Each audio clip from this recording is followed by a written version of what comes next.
going over the Jervois Bridge. We're on Hart Street at the moment. We're heading into St Vincent Street. We'll be going over the Jervois Bridge at a fairly slow pace, and we'll have a chance to just have a quick look at the Newport Quays development, which we'll be passing. It's on the left and right hand side of the car. So that's on the northern side to the left, looking up the river towards the outlet, and then on the right hand side towards the upper reaches and West Lakes. Now, the Newport Quays development started about 4 years ago now. A couple of stages are completed. There's quite a number more to go. It'll continue over the next 8, 9 or 10 years intermittently as they respond to demand. Just as we cross over, on the left hand side is the Harcourts Mill. Now, Harcourts Mill is going to be a centre for the community activities as well as a residential part of the development. It is in the Newport Quays development, and there's a lot to happen there in the way of discussions about what its future will be. Largely on this side of the river. We're in Port Adelaide now. On the left hand side is the river, and we're heading down St Vincent Street, or up St Vincent Street towards Commercial Road. And as we get closer, the business activity gets a bit more intense. You'll see we're coming up to the Birkenhead Bridge on the left hand side. But largely the activity in terms of construction of commercial properties took place either very early in the century of the 1900s or late 1800s, mid 1800s through to the late 1800s, early 1900s, and then a spurt of activity in the 60s and 70s. Since then, Port Adelaide has been waiting for really the renaissance that is underway now. That is the rejuvenation of certain elements of Port Adelaide, bringing back of businesses and the residents, of course, as well. So we're coming up to the intersection of St Vincent Street and Commercial Road. That's really the point of termination of our little trip in from that direction, showing you how to get into Port Adelaide from the beach side. We've come from the semaphore side of the river. We're now right in the centre of Port Adelaide.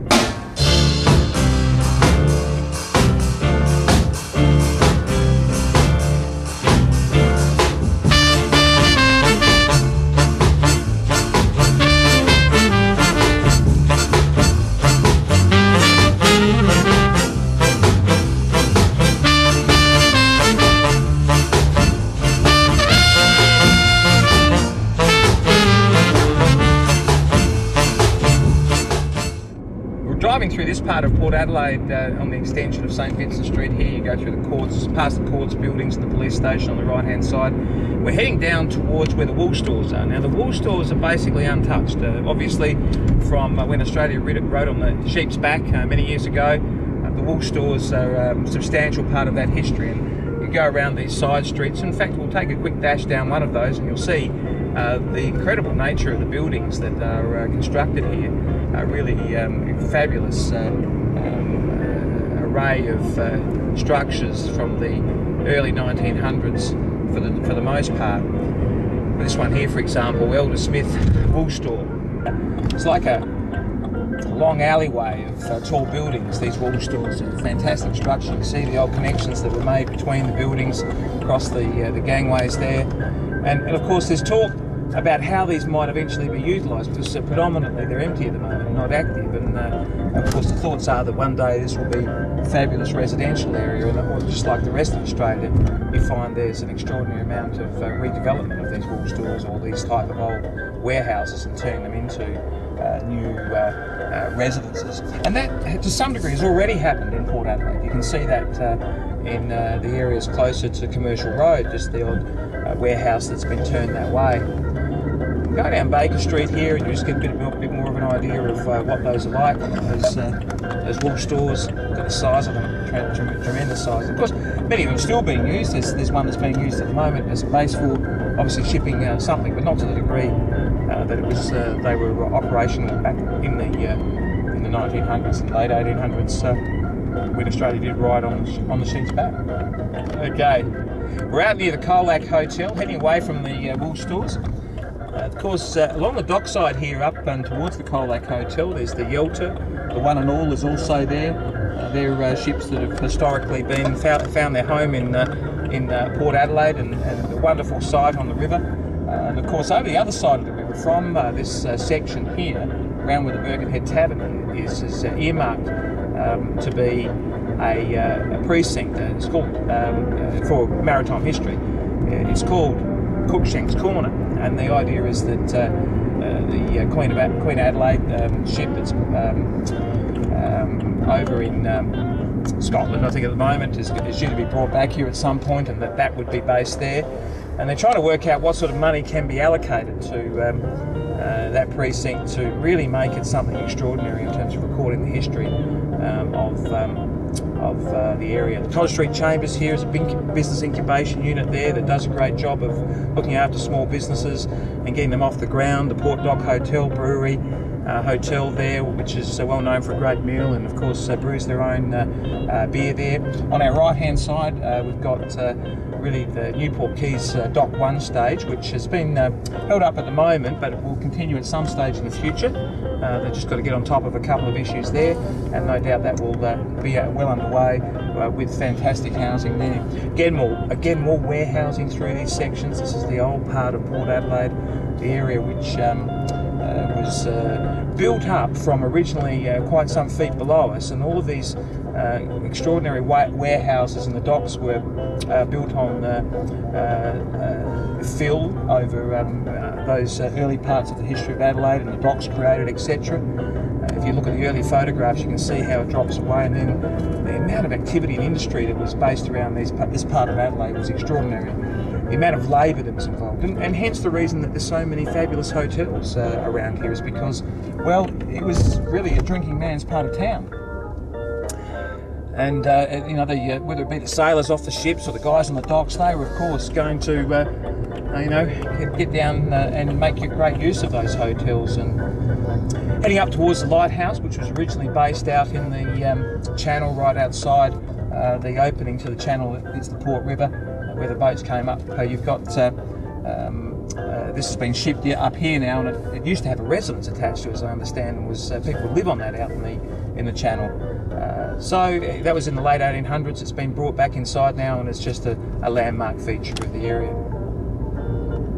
On the right hand side, on the weekend, fabulous markets operating the big old warehouse that runs alongside the dock here. We're just in behind the council chambers, right up next to the Diver Bridge now. We're taking a trip on the Port River Expressway.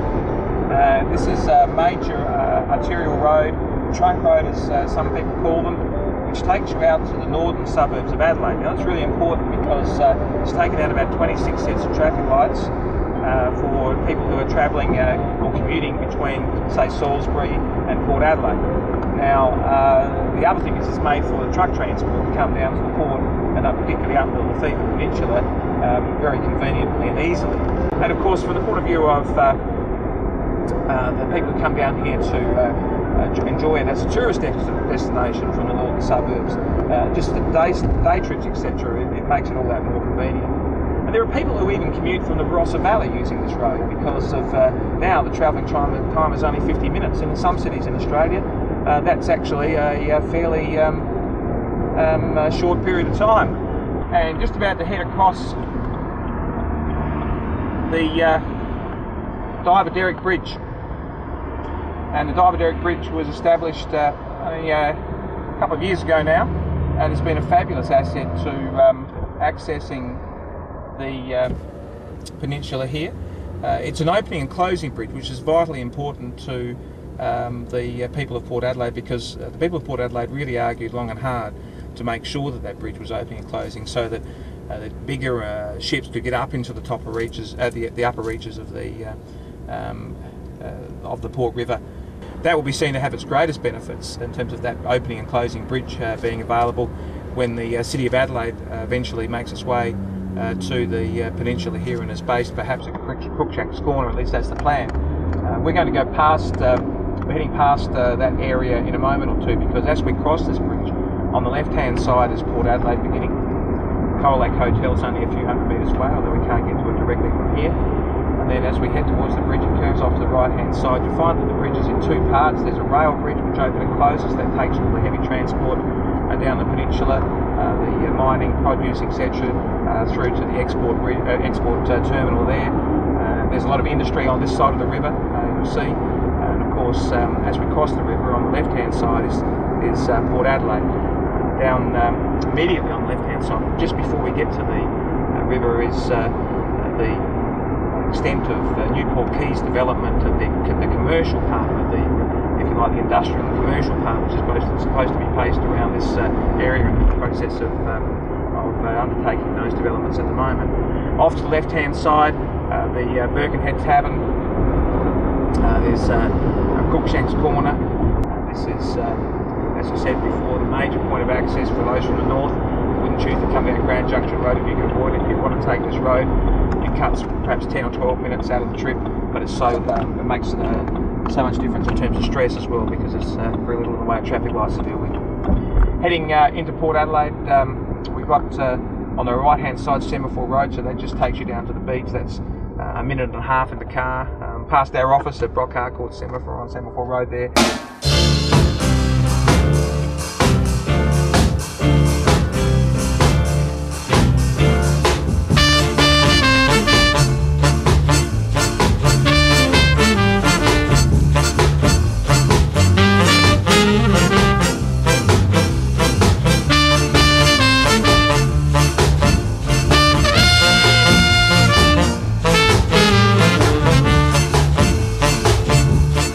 Thanks for joining us on this tour of Port Adelaide. It's been our absolute pleasure bringing it to you. To see further episodes, just click here, and we'll look forward to seeing you on future video tours.